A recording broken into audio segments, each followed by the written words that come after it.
continuación, grandes y pequeñas historias de la historia. Clasificación A. Apto para todo público. KTV. Educación por televisión. Educación de calidad.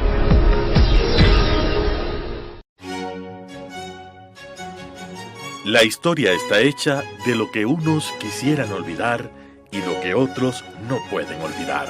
Es tarea del historiador averiguar el porqué de lo uno y de lo otro. Carlos Freile la asume en Telesucesos. Con ustedes, grandes y pequeñas historias de la historia. Estimados amigos de TV Sucesos y Radio Sucesos, están ustedes con Carlos Freile con su programa Grandes y Pequeñas Historias de la Historia. Como dije al principio, comentando sobre un tema que es prácticamente desconocido por la totalidad de ecuatorianos: la invasión colombiana de 1877. Era dictador Ignacio de Veintemilla y autoridades liberales del norte de nuestro país, enfrentadas a rebeldes conservadores dentro del territorio ecuatoriano, piden ayuda a militares colombianos liberales para eliminar estos opositores conservadores ecuatorianos. Dado que Veintemilla, su gabinete, su segundo al mando, que era José María Urbina, etcétera, estaban en Guayaquil. Ingresa al Ecuador un cuerpo de ejército entre 2.000 y 3.000 hombres al mando del general de la Rosa y del coronel Figueredo, y como dije, cometen una serie de desmanes. Pero falta todavía algo más, ¿no? Pero quisiera indicar algo más. ¿Qué pretexto tuvo el general de la Rosa para ingresar, para entrar a nuestro territorio, violando de manera desvergonzada la soberanía nacional, violando los tratados internacionales, etcétera, etcétera, etcétera? Vamos a leer, y para ello me baso en el documento facsimilar publicado, como digo, por el historiador Alfonso Sevilla sobre este tema. Documento facsimilar. Pedro Marcos de la Rosa, comandante general de la Primera División Guaspud y Cuarto Departamento Militar, al pueblo ecuatoriano y sus fuerzas de operaciones. Imbabureños. Amenazado el Partido Liberal por una acción ultramontana, sin bandera ni principio, bajo el pretencioso derecho de restauración y cumpliendo a mis deberes de ciudadano armado en defensa de la libertad, que no reconoce distancia ni lugares, son estos los que han hecho trasladarme a esta capital de provincia, conforme con las instrucciones de mi gobierno respecto de la nación ecuatoriana, para develar toda rémora u obstáculo que tratara de impedir la inauguración del gran principio liberal, iniciado por la mayoría sensata de los ecuatorianos en la transformación del 8 de septiembre de 76. Nótese, aquí se ve esa solidaridad muy positiva para los liberales y después para los marxistas internacional cuando se trata de ellos, totalmente reprochable cuando se trata de los enemigos. Pero nótese lo que dice, ¿verdad? Amenazado el Partido Liberal por una facción ultramontana. Siempre se decía eso, ¿verdad? Nosotros, decían los liberales, traemos las luces, traemos el progreso contra estos ultramontaños, reaccionarios, etc. Y dice aquí, conforme con las instrucciones de mi gobierno. Sin embargo, el gobierno colombiano dijo después que eso no era cierto. Abierta la discusión, abierta la investigación a los colegas colombianos. Al hallarme, pues, entre vosotros, cúmpleme manifestaros que el curso de mis operaciones militares sobre los revoltosos de siempre, olvidándose que Veintemilla también había derrocado por un cuartelazo al presidente Borrero, será eficaz para aniquilar toda maniobra oscurantista, típica expresión, y cimentar el orden moral que purifica toda lepra que amenaza engangrenar al hombre libre, digno, por cierto, de mejor suerte. Nosotros que conocemos lo que pasó después con el general Ignacio de Veintemilla, al leer esto, ¿verdad?, que esta expedición colombiana, esta invasión colombiana, entraba para aniquilar toda maniobra oscurantista y cimentar el orden moral. Nos reímos ahora y decimos cómo es posible si lo que pasó con Ignacio de Veintemilla fue la corrupción más absoluta. Igual pasará después, ¿no? Pero digo, con los otros liberales. Pero en todo caso así dice: nada tenéis imbabureños, que temer de mi bandera, porque ella es hermana de la vuestra. Juntas lucharán por la emancipación de un mundo y juntas saludan hoy al Calvario.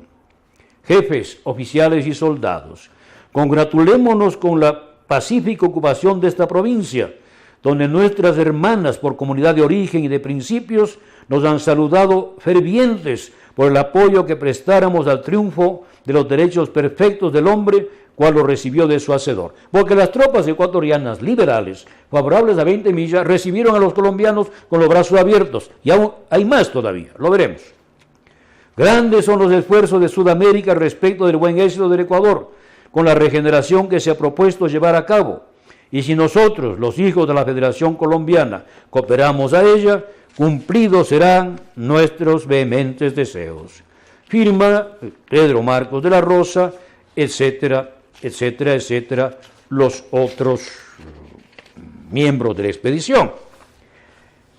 Pero decía yo que además de esta justificación, que a nosotros no nos parece precisamente justificación, pero bueno, no solamente las tropas de De la Rosa y Figueredo cometieron desmanes, sobre eso si tengo tiempo volveré, sino que además recibieron primero el apoyo de las tropas ecuatorianas para llegar hasta Quito, y en segundo lugar recibieron un pago.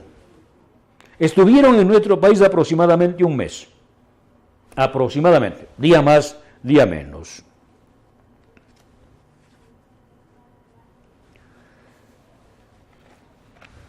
Lo grave de todo esto es que tanto Urbina como Bernaza, autoridades altísimas de la dictadura de Veintemilla, ambos liberales, decidieron pagar, gratificar a los colombianos por los eminentes servicios prestados o por prestar a la causa liberal en el Ecuador, y para resarcir de alguna manera a los ingentes gastos que las tropas colombianas habrían tenido que afrontar para movilizarse desde Pasto, Popayán, etcétera, hasta Quito.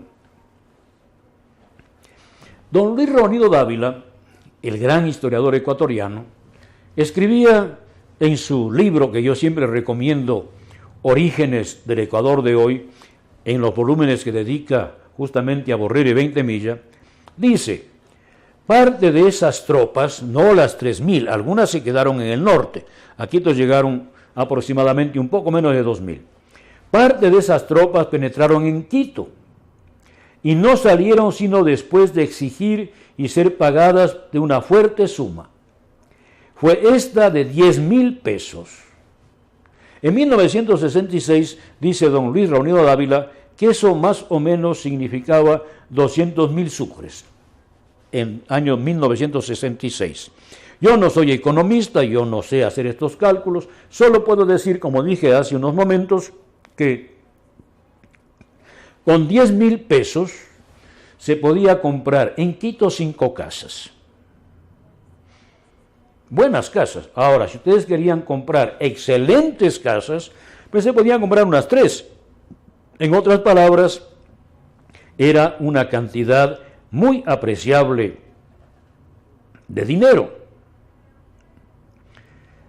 En hojas volantes sobre el tema se dice: se hizo pública la noticia de que habían recibido una fuerte suma de dinero en recompensa de su cooperación, de la cual dieron a cada soldado 5 pesos. Claro, si llegaron 2.000 por 5 son 10.000. Parecería que los generales, que los oficiales no cobraron nada.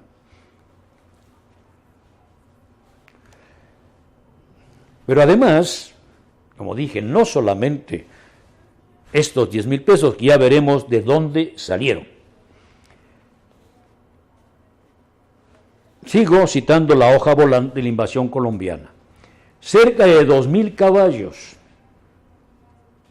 Si ustedes ponen solamente a 5 pesos por caballo, ya son 10.000 pesos. Es lo que ganarían los oficiales. Cerca de 2.000 caballos, burros, yeguas, muletos y potros. Infinidad de alhajas de oro, de plata y trastos de cobre. Monturas, ropa de uso, mercancías, útiles de trapiche y de cocina, petacas y baúles. Petacas son arcones, ¿verdad? Como baúles. Ya. Algodón y lana, sin perdonar las de las almohadas y colchones, que desbarataron para poderla conducir mejor. Cueros de ovejas y de chivo, arpas y guitarras.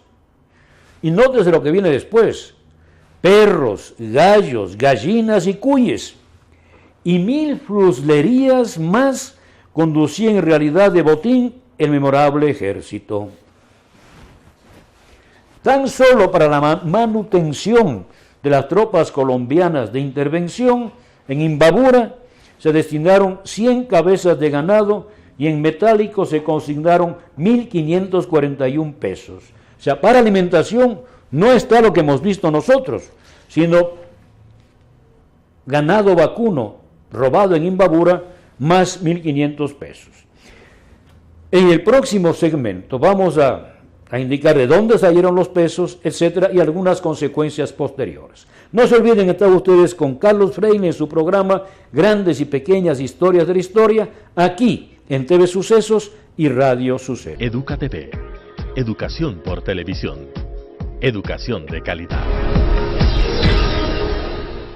Grandes y pequeñas historias de la historia.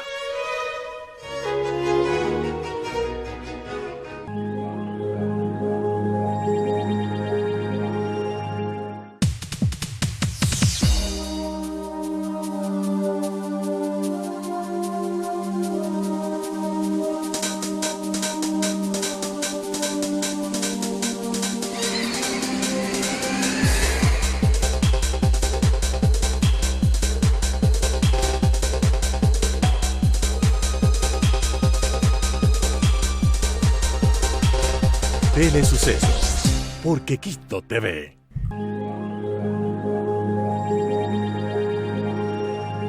Educa TV.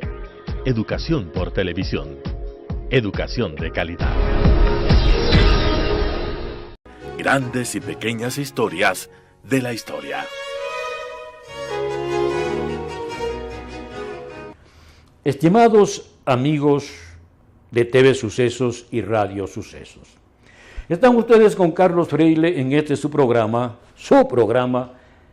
Grandes y Pequeñas Historias de la Historia, en TV Sucesos y Radio Sucesos.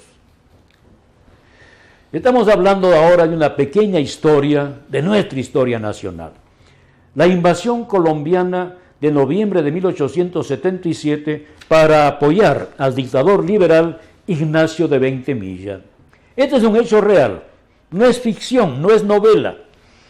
Innumerables documentos, tanto en nuestro país como en Colombia, demuestran la veracidad de esa invasión que, partiendo de Cali, Popayán, Pasto, llegó hasta Quito y le costó a nuestro país, primero, una ingente cantidad de bienes robados y segundo, sin contar lo robado, 10.000 pesos entregados de manera oficial por el gobierno a esta tropa colombiana en agradecimiento por haber venido a defender al dictador liberal Ignacio de Veintemilla de la oposición conservadora.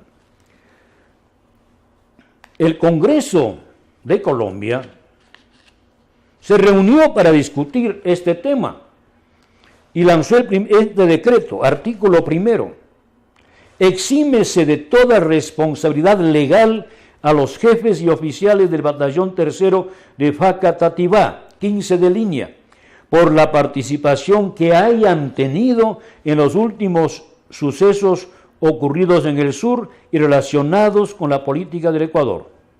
Artículo 2. En consecuencia, se suspenderá inmediatamente todo procedimiento que se haya iniciado contra los jefes y oficiales expresados. Como ustedes ven, el Congreso de Colombia no hizo nada para castigar a quienes habían invadido nuestro país, pero también pasó con nosotros lo mismo. Al principio, también en el Congreso hubo una intervención, una investigación, pero en la práctica no pasó nada. Después habrá otra investigación, más tarde, una vez derrocado ya el dictador Veintemilla, ¿verdad? Derrocado, ya. La pregunta que quedaba flotando era, bueno, ¿de dónde salieron estos 10,000 pesos? ¿Verdad? Salieron de la contaduría de Pichincha. En otras palabras, el gobierno central no tenía liquidez o pretendía no tener para pagar a estos soldados que llegaron de Colombia. Entonces se pidió a la provincia de Pichincha, provincia rica en esa época en el país, lógicamente no lo podían hacer en la costa porque las tropas colombianas estaban aquí. Entonces la contaduría de Pichincha debe pagar al general de la Rosa y a Figueredo 10,000 pesos. ¿Cuánto significaba eso del presupuesto de la provincia de Pichincha? Del presupuesto anual, aproximadamente el 20%. Eso tuvieron que pagar los pichinchanos a los invasores colombianos por haber venido a apoyar al dictador Ignacio de Veintemilla. Voy a leer algo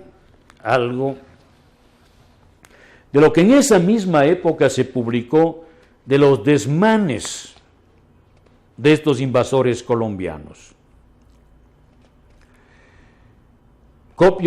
Leo también de una edición facsimilar proporcionada por el historiador Alfonso Sevilla. Sin mencionar con todos sus atroces detalles del asesinato en la persona del joven José María García, cometido en territorio ecuatoriano, principiaremos por las extorsiones y desmanes de Figueredo y sus soldados en Tulcán. No habiendo podido el señor cura doctor Valentín Carpio consignar al momento la suma de 500 pesos, exigida como contribución personal, fue arrastrado hasta la frontera de Colombia a pie, pues le habían quitado la mula en que debía montar. Habrían de allí remitido a Panamá. Tal era la orden, a no haber accedido el jefe intruso por súplica de los deudos del cura a rebajarle 200 pesos. No se olviden que Panamá en esa época era provincia de Colombia. Y como ni a pesar de la rebaja le era posible al contribuyente completar en el instante la cantidad exigida, se apoderó vergonzosamente el héroe Figueredo de una cadena de oro. Hemos sabido que ha devuelto la cadena al regreso, pero la ignominia subsiste. Inclusive la cantidad expuesta Figueredo la sacó de Tulcán, Figueredo sacó de Tulcán 700 pesos en dinero. La hacienda del Vínculo fue saqueada. Solo de allí se llevaron 40 caballos. Me imagino que es la hacienda del Vínculo de Tucín y Cusa de la familia Chiriboga. En la hacienda de San Vicente del Chota, el arrendatario señor presbítero Camilo Yepes Terán recibió y trató al jefe y a su gente con todas las demostraciones de una hospitalidad generosa. La recompensa de Figueredo es dar orden al montar de que si el presbítero no consigne en el acto 625 pesos, sea llevado a pie hasta Ibarra, desde Chota.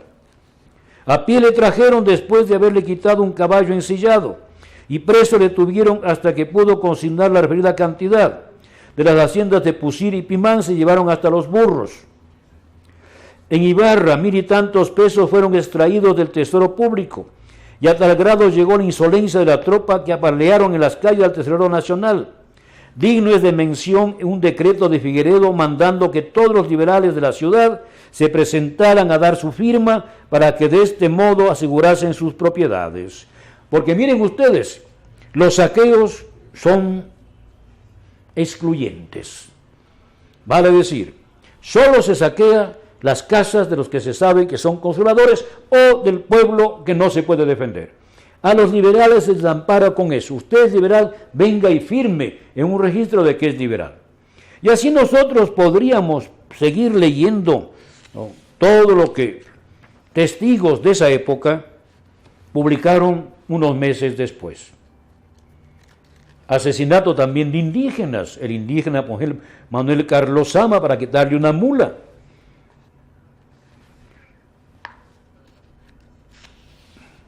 En Ibarra llegó a llamarse Tobías, porque había un señor Tobías Montenegro, de los ladrones de estos que entraban desde Colombia, famoso por su rapiña, por su ambición.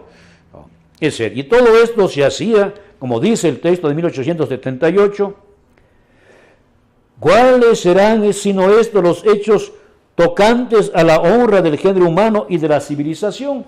A eso venía, como hemos leído, el general de la Rosa, a salvar al Ecuador de la barbarie y del oscurantismo. A eso venía. Bien, hagamos una pequeña reflexión, un pequeño comentario, mis queridos amigos, ¿verdad? Quedan muchas cosas en el tintero, muchos detalles, nombres, documentos a veces comprometedores, etc. Pero hagamos una reflexión. ¿Cómo es que nosotros, los ecuatorianos, hemos olvidado esta invasión colombiana? Está bien que nosotros ahora seamos hermanos, y siempre debemos haber sido, seamos hermanos de todos, que recibamos a nuestros hermanos colombianos con los brazos abiertos. Igual que los colombianos sabrán recibirnos a nosotros también con los brazos abiertos. Igual a nuestros hermanos peruanos con los brazos abiertos. Ellos también sabrán recibirnos a nosotros de igual manera. Pero como historiadores nosotros no podemos olvidar ciertos hechos. ¿Por qué la historiografía oficial, esa historiografía que se ha escrito prácticamente desde el poder, partiendo de 1895 hasta hoy, no menciona estos acontecimientos que son duros? ¿Cómo es posible que se haya permitido que ingrese tropa colombiana desde la frontera, desde la línea, como digo, hasta Quito, y además el gobierno haya pagado esa intervención? Claro, alguien podrá decir, se les paga para evitar los saqueos. Nosotros sabemos que esas tropas con paga también saquearon bienes desde Quito hasta Tulcán. Eso es innegable, es un hecho histórico. Y en segundo lugar, no nos olvidemos cuál es el pretexto. El pretexto es traer a nuestro país las luces. En un programa ulterior, volveré también a hablar de estas épocas y mencionaré otra supuesta invasión colombiana que se dio unos 23 años después. Mencionaré en otra oportunidad. Hoy por hoy yo quisiera sacar del olvido esta, de 1877. La invasión del general de la Rosa, del coronel Figueredo, premiada con 10,000 pesos, más una serie de bienes por parte del gobierno dictatorial de Ignacio de Veintemilla. Nosotros no tenemos que olvidar. Alguien dirá, pero estos son pequeños hechos, pequeños acontecimientos, son anécdotas.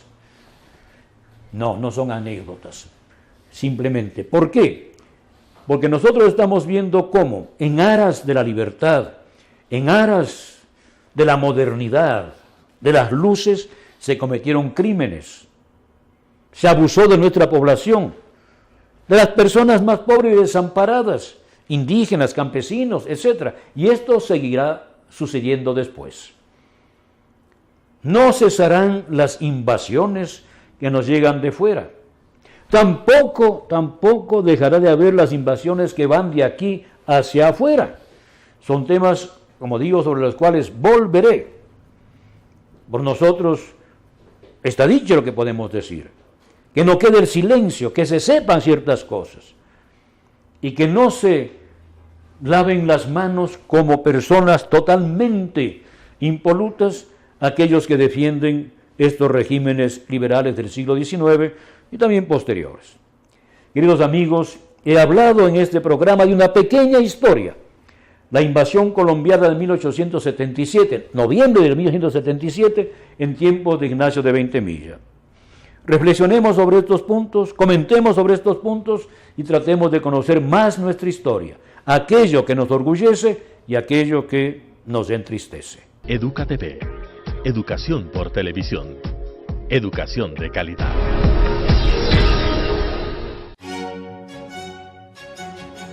La historia está hecha de lo que unos quisieran olvidar y lo que otros no pueden olvidar.